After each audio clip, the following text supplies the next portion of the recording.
4 class 9 structure of atom.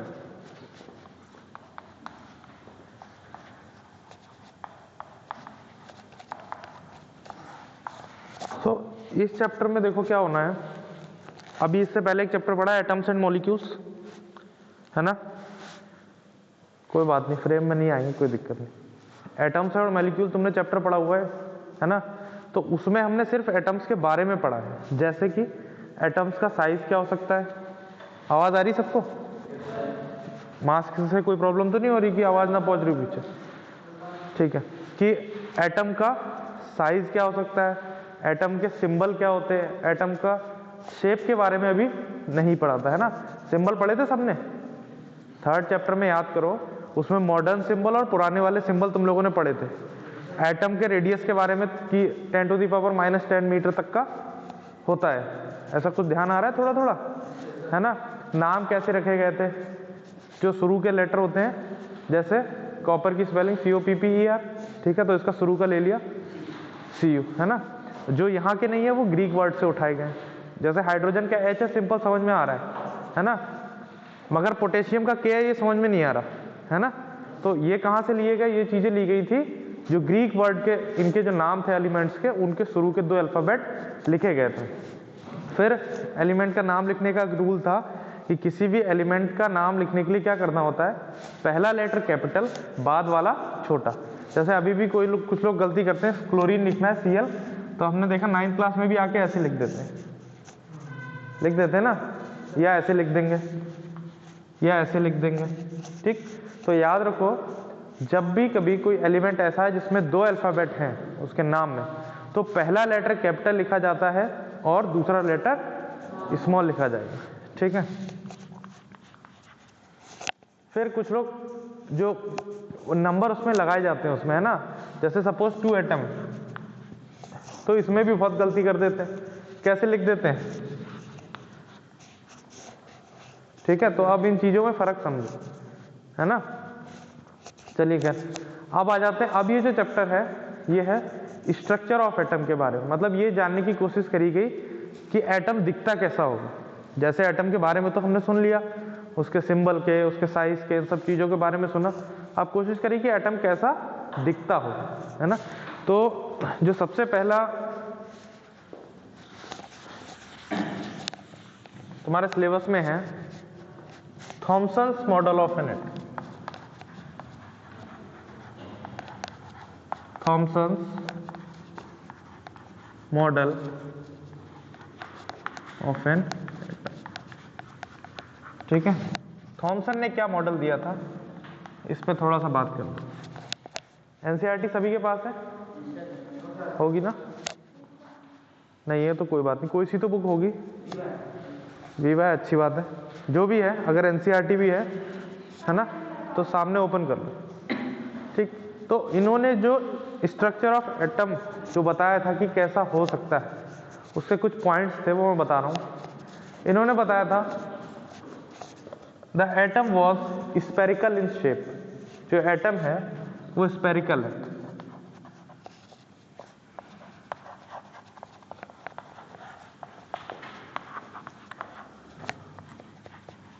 Spherical जानते हो, सभी को पता होगा स्पेरिकल। सर्किल और स्फीयर में डिफरेंस जानते हो, क्या होगा सर्किल और स्फीयर में डिफरेंस? सर्किल और स्फीयर में डिफरेंस, प्रिंस भाई क्या? स्क्वायर की तो बात ही नहीं करी मैंने, स्फीयर स्फीयर पूछ रहा हूं मैं। हाँ, मास में आवाज शायद, हाँ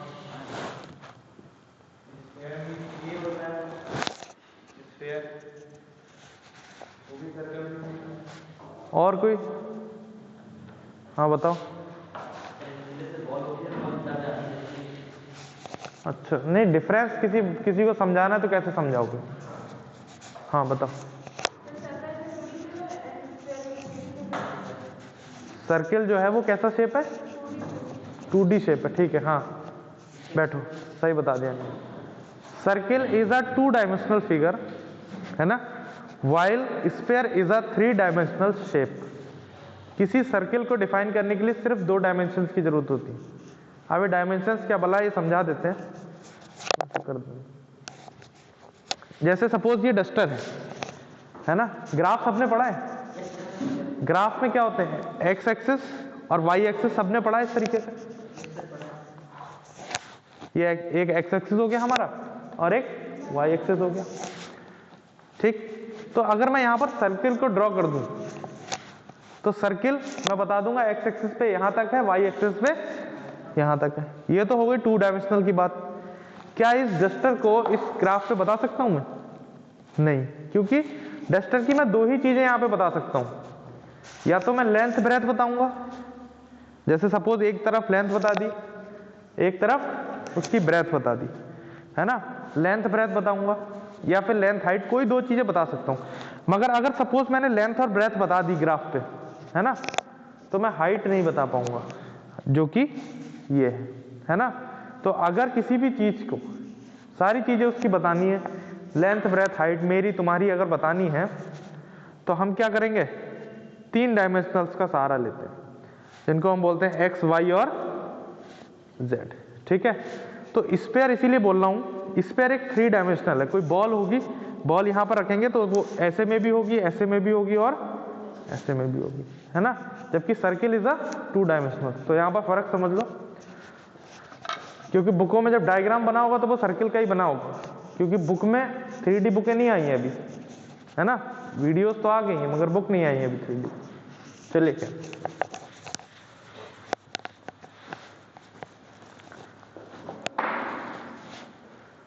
तो सबसे पहली बात बताई, atom is spherical in shape, ठीक है, स्फेयर बना लेते हैं।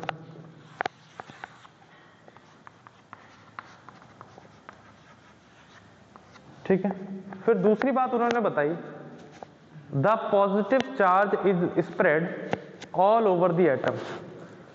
ठीक, पॉइंट वाइज पढ़ोगे याद रहेगा हमेशा, है ना। The positive charge is spread, ठीक है, थ्रू आउट द एटम या फिर ऑल ओवर द एटम। उन्होंने बोला जो पॉजिटिव चार्ज है वो पूरे एटम पर फैला हुआ है। कैसे? इस तरीके से,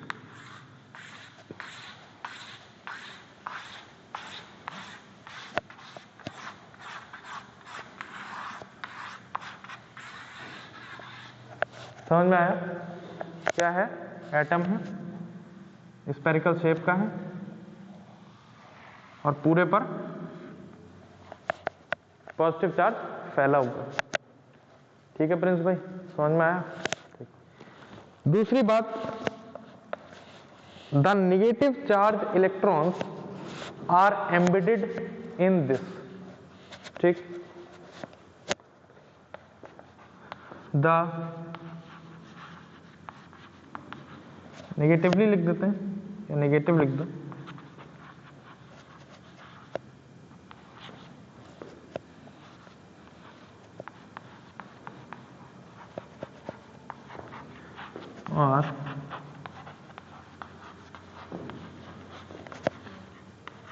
और ये जो स्फीयर है इस पे निगेटिवली चार्ज इलेक्ट्रॉन्स जो है वो एम्बेडेड है। एम्बेडेड का मतलब सो मत यार, सुबह सुबह है, पानी वानी पियो। ठीक है, एम्बेडेड का मतलब धसे हुए। एम्बेडेड का मतलब होता है धसे हुए। कहीं जैसे हम लोग बीज लगाते हैं किसी पेड़ का, कैसे लगाते हैं? जमीन में ऐसा धसा देते हैं ना, घुसा देते हैं एकदम, तो वही इसी तरीके से इलेक्ट्रॉन्स जो है यहाँ पर।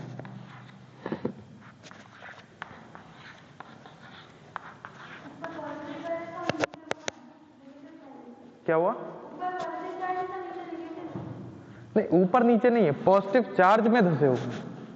जैसे ये जमीन है, ये पॉजिटिव चार्ज है, इसमें कोई अगर सीड लगाता हूं मैं, बीज लगाता हूं, तो वो नेगेटिव चार्ज है। अभी बताते हैं, अभी और समझ में आ जाएगा। फिर चौथी बात उन्होंने कही, देखो इलेक्ट्रॉन का नाम इन्होंने पहली बार लिया, ठीक है, तो डिस्कवरी ऑफ इलेक्ट्रॉन, ये नोट डाल लेना, discovery of electron J Thomson. ठीक है, नोट डाल लेंगे सभी लोग।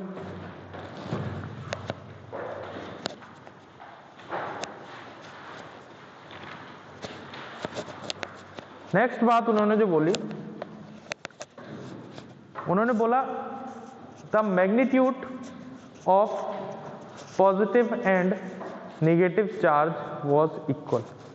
मैग्नीट्यूड जानते हो, फिजिक्स पढ़ी है थोड़ी बहुत, पहला चैप्टर तो पढ़ ही लिया होगा। मैग्नीट्यूड तो समझते हो क्या होता है? मैग्नीट्यूड का मतलब होता है, क्या होता है, कौन बताएगा? मैग्नीट्यूड 9th क्लास में पहले चैप्टर में समझ गए होगे। स्केलर वेक्टर ध्यान है? Scalar is a quantity which has only magnitude, while vector is a quantity which has magnitude as well as direction। तो वो मैग्नीट्यूड क्या बला थी?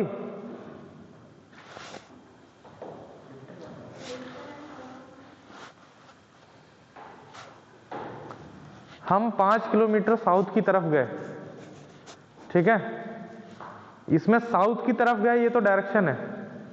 कितना गए? 5 किलोमीटर, ये इसका मैग्नीट्यूड है। मैग्नीट्यूड का मतलब होता है वैल्यू, है ना। हम बाजार से 10 किलो आलू लेके आ गए, क्या लाए? आलू लाए, ठीक है। कितना लाए? मैग्नीट्यूड में कितना था? 10 किलो। मैग्नीट्यूड का मतलब होता है वैल्यू, ठीक है। तो इन्होंने जो अपना मॉडल दिया था उसमें ये बात रखी थी कि द मैग्नीट्यूड